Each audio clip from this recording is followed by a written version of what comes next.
ನಮಸ್ಕಾರ, FM ನ್ಯೂಸ್ಗೆ ಸ್ವಾಗತ. ನಾನು ಭಾರ್ಗವಿ. ಇದೀಗ ಬಂದ ನ್ಯೂಸ್ ಅಪ್ಡೇಟ್.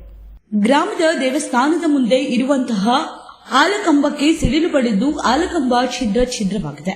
ವಿಜಯಪುರ ಜಿಲ್ಲೆಯ ಬಸವನ ಬಾಗೇವಾಡಿ ತಾಲೂಕಿನ ಉಕ್ಕಳಿ ಗ್ರಾಮದ ಶ್ರೀ ಅಮೋಘ ಸಿದ್ದೇಶ್ವರ ದೇವಾಲಯದ ಮುಂದೆ ನೂತನವಾಗಿ ನಿರ್ಮಾಣಗೊಂಡು ಸದ್ಯದಲ್ಲೇ ಉದ್ಘಾಟನೆಗೆ ತಯಾರಿಯಾಗಿ ನಿಂತಿರುವ ಆಲಕಂಬಕ್ಕೆ ಸಿಡಿಲು ಬಡಿದು ಸಂಪೂರ್ಣವಾಗಿ ಹಾನಿಯಾಗಿದೆ.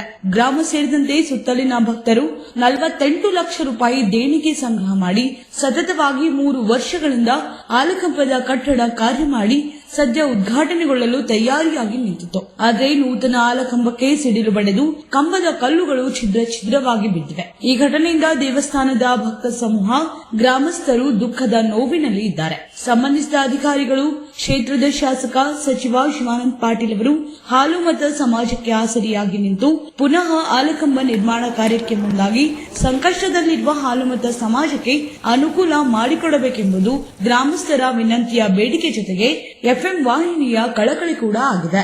ತಾಲೂಕಿನ ಉಕ್ಲಿ ಗ್ರಾಮದ ಶ್ರೀ ಅಮೋಘ ಸಿದ್ದೇಶ್ವರ ದೇವಸ್ಥಾನ ಮಳೆ ಮತ್ತು ಸಿಡ್ಲಿನ ಅನಾಹುತದಿಂದ 36 ಫೂಟ್ ಹೈಟ್ ನಾವು ಮಾಲ್ಗಂಬ ಅಮೋಘ ಸಿದ್ದೇಶ್ವರ ಗುಡಿ ಒಳಗೆ ಮಾಲ್ಗಂಬ ಕಟ್ಟಿದ್ದೆವು. ಅದಕ್ಕೆ ಸಿಡ್ಲು ಬಡ್ದು 16 ಫೂಟ್ ಮಾಲ್ಗಂಬ ಸಿಡಿದು ಬಿದ್ದದ. ಅದಕ್ಕೆ ಈಗಾಗಲೇ ನಾವು ತಲಾಟಿ ಸಾಹೇಬರು ವರದಿ ಬರೆದು ಕೊಟ್ಟಾರ ಮತ್ತು ಸಚಿವ ಸಾಹೇಬರು ಇದಕ್ಕೆ ಹೋಗಿ ಬೆಂಗಳೂರಿಗೆ ಹೋಗಿರೋ ಮೀಟಿಂಗ್ಗೆ. ಅದಕ್ಕೆ ನಾಳೆ ಬರ್ತೀವಿ ಅಂತ ಹೇಳ್ಯಾರ. ಅದಕ್ಕೆ ತತ್ಕ್ಷಣ ಸರ್ಕಾರ ಇದಕ್ಕೆ ಈ ಹಾಲು ಮತ್ತು ಸಮಾಜದ ಹಿಂದುಳಿದ ಸಮಾಜಕ್ಕೆ ಇದು ಮಳೆ ಅನಾಹುತದಿಂದ ಮತ್ತು ಸಿಡ್ಲ ಅನಾಹುತದಿಂದ ಹಾನಿಯಾಗಿದೆ. ಅದಕ್ಕೆ ಸರ್ಕಾರ ಆದಷ್ಟು ಬೇಗನೆ ಇದಕ್ಕೆ ಸೂಕ್ತವಾದ ಇದಕ್ಕೆ ಪರಿಹಾರ ಕೊಡಬೇಕು. ಸರ್ಕಾರಕ್ಕೆ ನಾವು ಒತ್ತಾಯಿಸಿ ಅದಕ್ಕೆ FM ನ್ಯೂಸ್ ಮುಖಾಂತರ ನಾವು ಮನವಿ ಸಲ್ಲಿಸ್ತಾ ಇದ್ದೀವಿ. ಎಷ್ಟು ಖರ್ಚು ಮಾಡಿದ್ರೆ ಅದಕ್ಕೆ? ಇದಕ್ಕೆ 48 ಲಕ್ಷ ಆಗಿದೆ ಸರ್. 48 ಲಕ್ಷ. ಹ್ಞೂ ಸರ್. ಎಷ್ಟು ವರ್ಷ ಹಿಡಿದಿತ್ತು? ಇದು 3 ವರ್ಷ ಕಟ್ಟಡ ಆಗ್ಯಾರ ಸರ್. ದಿವಸ 15 ಮಂದಿ ರೀ ಅವ್ರು ಇಲ್ಲೇ ಇದ್ದೇ ಕಟ್ಟಡ ಮಾಡ್ಯಾರ ಸರ್. ಈ ಕಮಿಟಿಯಿಂದ ಮಾಡಿಸ್ಯಾರ ಅಥವಾ ಒಂದು ಸ್ವಂತ ಭಕ್ತರ ದುಡ್ಡು ರೀ ಸರ್ ಇದು. ಎಲ್ಲ ಭಕ್ತರ ದುಡ್ಡು, ಸರ್ಕಾರ ದುಡ್ಡು ಏನು ಹಾಕಿಲ್ಲ ರೀ. ನಮ್ಮ ಮಾಲ್ಗಂಬಕ್ಕೆ ಮತ್ತು ಗರ್ಭಗುಡಿ ರೀ ದೇವಸ್ಥಾನಕ್ಕೆ ರೀ ಎಲ್ಲ ನಾವು ಇದಕ್ಕೆ ಭಕ್ತರ ದುಡ್ಡದಿಂದ ಪರಿಹಾರ ಕಟ್ಟಡ ಮಾಡ್ಯಾರ ಸರ್. 48 ಲಕ್ಷ ಆಯ್ತು. ಹ್ಞೂ ರೀ. ವರ್ಕ್ ಎಲ್ಲ ಕಂಪ್ಲೀಟ್ ಆಗೈತೆ ರೀ? ಹಾಂ, ಫೈನಲ್ ಆಗೈತೆ ರೀ. ಇನ್ನು ಫಿನಿಶಿಂಗ್ ಮಾಡಿ ತಿಕ್ಕಿಂದ ಮಿಂಚು ಬಂದಕ್ಕೆ ಹಾಕಬೇಕು ಅಂತೇಳಿ ಅವರು ಹಾಕಿ ಕೊಡ್ತೇವೆ ತಂದಿದ್ದಾರೆ. ಅದಕ್ಕೆ ನಿನ್ನೆ ಅದು ನಾವು ಮನೋರು ಜಾತ್ರೆ ಹೋಗಿದ್ದೆವು. ರಾತ್ರಿ ಹಿಂಗಾಗ್ಯದ ನಾವು ಮತ್ತೆ ಮುಂಜಾನೆ ಹಸಕ್ನಾಗ ಬಂದೇವ್ರಿ. ಒಂದಿಬ್ಬರು ಮಾಡ್ಕೊಂಡವರು ಹೇಳಿದ್ರಿ ಹಿಂಗಾಗಿ ಅಂತೇಳ್ರಿ. ನಾವು ಅದಕ್ಕೆ ನಸಕ್ನಾಗ ಬಂದು ಇದು ಮಾಡ್ರಿ ಇದಾಗಿತ್ತು. ಹಂಗೆ ತಲಾಟಿ ಸಾಹೇಬ್ರಿಗೆ ಎಲ್ಲರಿಗೆ ಇದು ಮಾಡಿ ವರದಿ ಬರೆದು ಕೊಟ್ಟಾರ್ರಿ. ಅದಕ್ಕೆ ನಾಳೆಗೆ ವರದಿ ತಹಸೀಲ್ದಾರ್ ಆಫೀಸ್ ಸಲ್ಲಿಸ್ಬೇಕಂತೇಳಿ ಹೇಳ್ಯಾರ ಸರ್. ಎಷ್ಟು ಗಂಟೆಗೆ ಐತ್ರಿ ಇದು? ಇದು ನಸಕ್ನಾಗ ರಾತ್ರಿ 12 ಗಂಟೆಗೆ ಸರ್. ನಾವು 11:15 ತನಕ ಇಲ್ಲಿ ಗುಡಿಯಾಗ ಇದ್ದೇವ್ರಿ. ನೀನು 11:15ಕ್ಕೆ ನಾವು ಇಲ್ಲಿ ಬಾಂಡೆ ತೊಗೊಂಡು ಮನೂರ್ಗೆ ದೇವ್ರಿಗೆ ಹೋಗಿದ್ದೇವೆ ರೀ. ಅಲ್ಲಿ ನಾವು ನಸಕ್ನಾಗ ಸುದ್ದಿ ಬರ್ತಾರೆ ಹಿಂಗಾಗಿ 12ಕ್ಕೆ ಅಂತ ಹೇಳ್ರಿ. ಈ ತಹಸೀಲ್ದಾರ್ ಯಾರು ವಿಸಿಟ್ ಮಾಡ್ಯಾರ? ಇಲ್ಲ, ಯಾರೂ ಬಂದಿಲ್ಲ ಸರ್. ಅವ್ರಿಗೆ ತಲಾಟಿ ಸಾಹೇಬ್ರು ಹೇಳಿದ್ರು ಮೀಟಿಂಗ್ ಹೋಗ್ಯಾರ ಬೆಂಗಳೂರಿಗೆ, ನಾಳೆಗೆ ಬರ್ತಾರತ್ತೆ ಹಿಂಗೆ ಅಂದ್ರೆ ಸರ್. ಈ ಸರ್ಕಾರದಿಂದ ನಿಮ್ಗೆ ಏನಾಗಬೇಕಾಗಿತ್ತು? ಸರ್ಕಾರದಿಂದ ಇದು ಬಿದ್ದಂಥ ನಷ್ಟ ಭರಿಸಿ ಇದು ಆದಂಥ ಕಟ್ಟಡ ಮತ್ತು ಪುನರ್ ನಿರ್ಮಾಣ ಮಾಡಿಕೊಡ್ಬೇಕಂತೇಳಿ ನಮ್ಮ ಸರ್ಕಾರಕ್ಕೆ ನಾವು ಒತ್ತಾಯಿಸ್ತೇವೆ ಸರ್. ಎಷ್ಟು ಬೇಡಿಕೆ ಹಿಡಿದಿಲ್ಲ? ನಮ್ಗೆ 48 ಲಕ್ಷ ಆಗ್ಯದ ರೀ. ಅದಕ್ಕೆ ನಮ್ದು ಹೆಂಗಿತ್ತು ಹಂಗೆ ಮಾಡ್ಕೊಡ್ಬೇಕಂತೇಳಿ ನಮ್ದೊಂದು ಹೆಂಗೆ ರೀ ಮುಜರಾಯಿ ಇಲಾಖೆಯಿಂದ ಕಟ್ಟಡ ಮಾಡಿಸ್ಕೊಡ್ಬೇಕಂತೇಳಿ ನಮ್ದೊಂದು ಬೇಡಿಕೆ ಇಟ್ಟೆ ಸರ್. ತಮ್ಮ ಸರ್? ನಾವು ಸಿದ್ದರಾಮ ಕಾಕಾಣಿಕೆ ಅಂತ ಹೇಳಿ ಸರ್. 12:15 ಗಂಟೆಗೆ ಬಸವನ ಬಾಗೇವಾಡಿ ತಾಲೂಕಿನ ಉಕ್ಲಿ ಗ್ರಾಮದ ಶ್ರೀ ಅಮೋಘ ಸಿದ್ದೇಶ್ವರ ದೇವಸ್ಥಾನ ಗುಡಿ ಮುಂದೆ ನಿರ್ಮಾಣ ಹಂತದಲ್ಲಿರುವ ಮಾಲ್ಗಂಬಕ್ಕೆ ಸಿಡಿಲ ಬಡಿದು ಸಂಪೂರ್ಣ ಹಾನಿಯಾಗಿದೆ. ಆದ ಕಾರಣ ಈಗ ಸಂಬಂಧಪಟ್ಟಂಥ ತಹಸೀಲ್ದಾರ್ ಸಾಹೇಬರು ಮತ್ತು ಜಿಲ್ಲಾ ಆಡಳಿತ ಹಾಗೂ ಸಚಿವರು, ಶಾಸಕರು ಇದಕ್ಕೆ ಇದನ್ನು ಸೂಕ್ತ ಪರಿಹಾರ ಕೊಡಬೇಕು.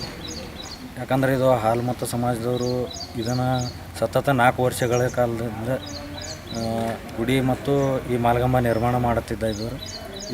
ಇದಕ್ಕೆ ಯಾವುದೇ ಸರ್ಕಾರದ ಅನುದಾನ ಇಲ್ಲದೇ ನಿರ್ಮಾಣ ಮಾಡ್ಲತ್ತಿದ್ರು. ಇದನ್ನು ಎಲ್ಲ ಹಾಲು ಮತ್ತು ಸಮಾಜದವರು ಪಟ್ಟಿ ಹಾಕಿ ಇದನ್ನು ನಿರ್ಮಾಣ ಮಾಡ್ಲತ್ತಿದ್ರು. ಇನ್ನು ನಿರ್ಮಾಣ ಹಂತ ಕೊನೆ ಹಂತದಲ್ಲಿ ಬಂದಿತ್ತು.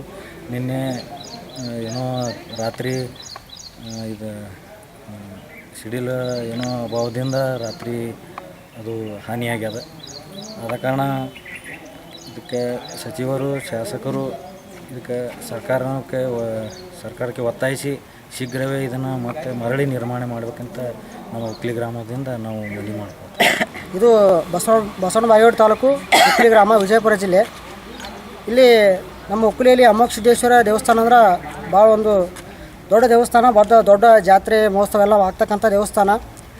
ಭಕ್ತಾದಿಗಳೆಲ್ಲರೂ ಸೇರಿ ತಮ್ಮ ಒಂದು ಕಾಣಿಕೆಯನ್ನು ನೀಡಿ ಈ ಒಂದು ಮಲ್ಲಗಂಬವನ್ನು ನಿರ್ಮಾಣ ಮಾಡಿದರು. ನಮ್ಮ ಉಕ್ಲಿ ಗ್ರಾಮಸ್ಥರು ನಮ್ಮ ಅಮ್ಮಸಿದ್ದೇಶ್ವರ ದೇವಸ್ಥಾನದ ಮೇಲೆ ಬಹಳಷ್ಟು ಅಭಿಮಾನ ಮತ್ತು ಪ್ರೀತಿ ಇಟ್ಕೊಂಡಿದ್ದಾರೆ. ಅಷ್ಟೇ ಅಭಿಮಾನ ಪ್ರೀತಿಯಿಂದ ಇದು ನಿರ್ಮಾಣ ಮಾಡ್ತಾಯಿದ್ರು. ಇನ್ನೇನು ಕೊನೆ ಹಂತಕ್ಕೆ ಬಂದಿತ್ತು. ತುಂಬ ದುಃಖ ಆಗ್ಲತ್ತದ. ಯಾಕಂದರೆ ಇನ್ನೇನು ಕೊನೆ ಹಂತದಲ್ಲಿದ್ದಾಗ ಈ ರೀತಿ ಆದ್ರೆ ಭಾಳಷ್ಟು ದುಃಖ ಆಗ್ತದೆ.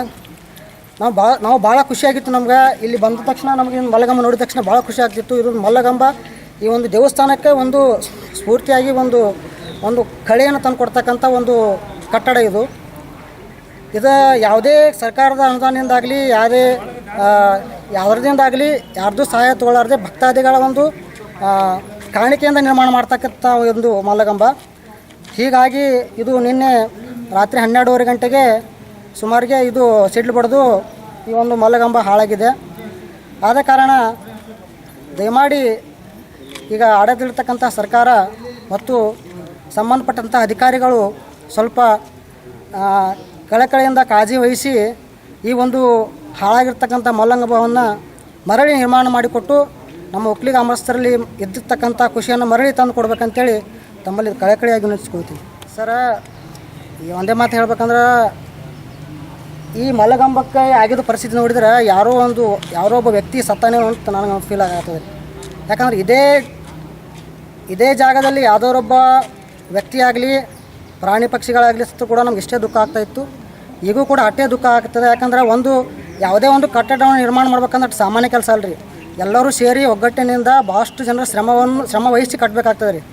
ಒಬ್ಬರಿಬ್ಬರಿಂದ ಆಗ್ತಕ್ಕಂಥ ಕೆಲಸ ಅಲ್ಲ. ಮತ್ತು ಅಷ್ಟೇ ಖರ್ಚು ಕೂಡ ಆಗ್ತಾ ಇರ್ತದೆ. ಆ ಎಲ್ಲ ಖರ್ಚು ವೆಚ್ಚವನ್ನು ಸರಿದೂಗಿಸ್ಕೊಂಡು ಎಲ್ಲರನ್ನು ಒಗ್ಗೂಡಿಸ್ಕೊಂಡು ಎಲ್ಲ ಭಕ್ತಾದಿಗಳು ತಮ್ಮ ಸ್ವ ಇಚ್ಛೆಯಿಂದ ಪ್ರೀತಿಯಿಂದ ದೇವರ ಮೇಲಿರ್ತಕ್ಕಂಥ ಭಕ್ತಿಯಿಂದ ಕೊಟ್ಟಿರ್ತಕ್ಕಂಥ ಕಾಣಿಕೆಯಿಂದಲೇ ಈ ಒಂದು ಕಟ್ಟಡ ಮತ್ತು ಆ ಗರ್ಭಗುಡಿಯನ್ನು ನಿರ್ಮಾಣ ಮಾಡಿದ್ದು. ಯಾರದೇ ಸರ್ಕಾರದ ಅನುದಾನ ಯಾರೇ MLA MP ಗಳ ಒಂದು ಸಹಾಯ ಹಸ್ತದಿಂದಾಗಲಿ ಇದನ್ನು ನಾವು ನಿರ್ಮಾಣ ಮಾಡಿದ್ದಲ್ಲ. ಭಕ್ತಾದಿಗಳು ಇಷ್ಟು ಭಕ್ತಿಯಿಂದ ಒಂದು ಹಣವನ್ನು ಕೊಟ್ಟು ಇದನ್ನು ಕಟ್ಟಲಿಕ್ಕೆ ಸಹಾಯ ಮಾಡಿದ್ರಲ್ಲ. ಈಗ ಅದೇ ಭಕ್ತಾದಿಗಳು ಬಂದು ಇಲ್ಲಿ ನೋಡಿದಾಗ ಅವ್ರಿಗೆ ಅನಿಸ್ತೈತೆ ಅಂದರೆ ಸದ್ದ ಏನಪ್ಪ ನಾವು ಇಷ್ಟೆಲ್ಲ ದೇವ್ರ ಮೇಲೆ ಇಷ್ಟು ಟೂನ್ ಎಲ್ಲ ಮಾಡಿದ್ದೀವಿ, ಆದರೂ ಕೂಡ ಹಿಂಗೆ ಆಯ್ತಲ್ಲ ಅಂತ ಅವ್ರಿಗೂ ಕೂಡ ಮನಸ್ಸಲ್ಲಿ ದುಃಖ ಆಗ್ತದೆ. ನಮಗಂತೂ ನಿಜವಾಗ್ಲೂ ಭಾಳಷ್ಟು ದುಃಖ ಆಗ್ತದೆ.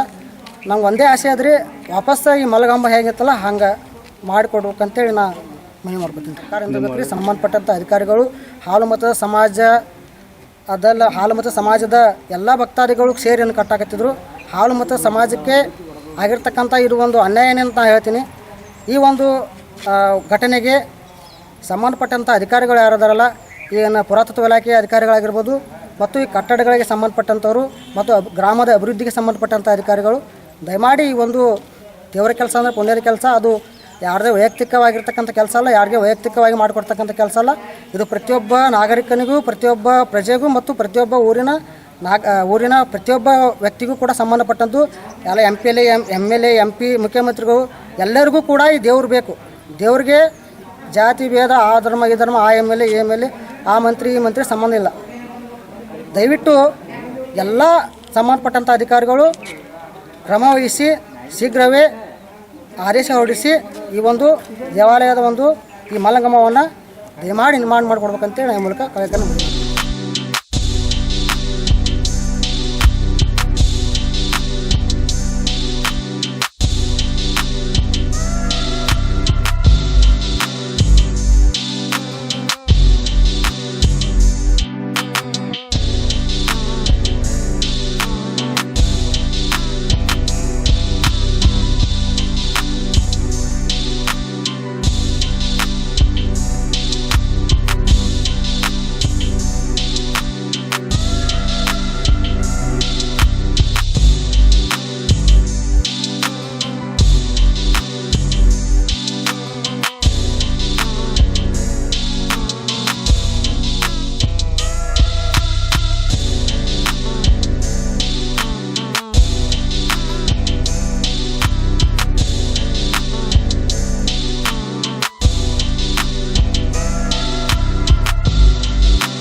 ಹಜರತ್ ಖಾನ್ ಬಾಬಾ ತಂತ್ರ ಮಂತ್ರದ ಪ್ರಸಿದ್ಧಿ ಪಡೆದ ಮಹಾಗುರುಗಳು. ವಿಜಯಪುರ ನಗರದ ಶ್ರೇಷ್ಠ ಹೆಸರುವಾಸಿಯಾದ ಹಜರತ್ ಖಾನ್ ಬಾಬಾ ನಿಮ್ಮ ಪ್ರತಿಯೊಂದು ಸಮಸ್ಯೆಗಳ ಬಗ್ಗೆ ಖಾತ್ರಿ ಹಾಗೂ ಸಮಾಧಾನ ಪಡೆಯಿರಿ. ಹಜರತ್ ಖಾನ್ ಬಾಬಾ ವಿಜಯಪುರ ನಗರದಲ್ಲಿ ಕಳೆದ 20 ವರ್ಷಗಳಿಂದ ತಮ್ಮ ಸ್ವಂತ ಮನೆ ವಿಳಾಸದಲ್ಲಿದ್ದು ಸಾರ್ವಜನಿಕರ ವೈಯಕ್ತಿಕ ಸಮಸ್ಯೆ ದೋಷಗಳನ್ನ ಪರಿಹಾರ ಮಾಡುತ್ತಿದ್ದಾರೆ. ಹಜರತ್ ಖಾನ್ ಬಾಬಾ ಸಂತೋಷದ ಸುದ್ದಿ ಕೇಳಿ ಆನಂದ ಆಗಬಹುದು. ಇವರು ಪಿಶಾಚಿ ಮತ್ತು ಭೂತದ ಕಾಟ ಮಾಟ ಮಾಡಿದ್ದು ತೆಗೆಯುತ್ತಾರೆ ಮತ್ತು ಬಹಳ ಕಾಲ ಮಕ್ಕಳಾಗದಿದ್ದರೆ ಹಾಗೂ ದಮ್ಮು, ಹೊಟ್ಟೆ ನೋವು, ಹೆಣ್ಣು ಮಕ್ಕಳ ತೊಂದರೆಗಳು, ಕಾಮಣಿ, ಇಸುಬು ಇವರ ಔಷಧ ಹಾಗೂ ಮಂತ್ರಶಕ್ತಿ ದಿವ್ಯ ಶಕ್ತಿಯಿಂದ ಹಜರತ್ ಖಾನ್ ಬಾಬಾ ಇವರು ಆರೋಗ್ಯ ಚಿಕಿತ್ಸೆ ನೀಡಿ ನಿಮ್ಮ ಕಷ್ಟ ನೋವುಗಳನ್ನ ದೂರ ಮಾಡಿಕೊಡುತ್ತಾರೆ. ನಿಮ್ಮ ಸಮಸ್ಯೆಗಳಾದ ಮನಸ್ಸಿನ ಇಚ್ಛೆ, ಪ್ರೇಮ ವಿವಾಹ ಸಮಸ್ಯೆ, ನೌಕರಿ ಸಮಸ್ಯೆ, ಪತಿ ಪತ್ನಿಯರ ಸಮಸ್ಯೆ, ಆಸ್ತಿ ವಿಚಾರ, ಮಾಟ ಮಂತ್ರದ ಬಗ್ಗೆ, ಆರೋಗ್ಯ ತೊಂದರೆ, ಗುಪ್ತ ರೋಗಗಳು, ಶತ್ರುಕಾಟ, ಉದ್ಯೋಗ ಸಮಸ್ಯೆ, ಗೃಹ ಸಮಸ್ಯೆ, ಕೋರ್ಟ್ ವಿಚಾರ, ಸಾಲಬಾಧೆ, ಧನ ಸಂಪತ್ತು ಪ್ರಾಪ್ತಿ ಬಗ್ಗೆ, ಸಂತಾನ ಪ್ರಾಪ್ತಿ ಬಗ್ಗೆ, ರೋಗಿಗೆ ಔಷಧ ನಾಟುವ ಬಗ್ಗೆ, ವಿವಾಹ ಸಮಸ್ಯೆ, ವಿದ್ಯೆ ಸೇರಿದಂತೆ ಈ ಎಲ್ಲಾ ಪ್ರತಿಯೊಂದು A to Z ಸಮಸ್ಯೆಗಳ ಬಗ್ಗೆ ಖಾತ್ರಿ ಹಾಗೂ ಸಮಾಧಾನ ಪಡೆಯಿರಿ. ಹಜರತ್ ಖಾನ್ ಬಾಬಾ ಕಳೆದ 2 ದಶಕಗಳಿಂದ ತಮ್ಮ ಸ್ವಂತ ಮನೆ ವಿಳಾಸದಲ್ಲಿದ್ದು ಸಾರ್ವಜನಿಕರ ವೈಯಕ್ತಿಕ ಸಮಸ್ಯೆ ದೋಷಗಳನ್ನ ಪರಿಹಾರ ಮಾಡುತ್ತಿದ್ದಾರೆ. ನಿಮ್ಮ ಸಮಸ್ಯೆಗಳ ಪರಿಹಾರಕ್ಕೆ ಕರೆ ಮಾಡಿ ಪರಿಹಾರ ಪಡೆದುಕೊಳ್ಳಬಹುದು. Mobile number 9972183841. ಸ್ವಂತ ಮನೆ ವಿಳಾಸ Hazrat Khan Baba Sainik school first gate bus stop, Ibrahim Roza back side, Horti plot, Rahim Nagar, Vijayapura.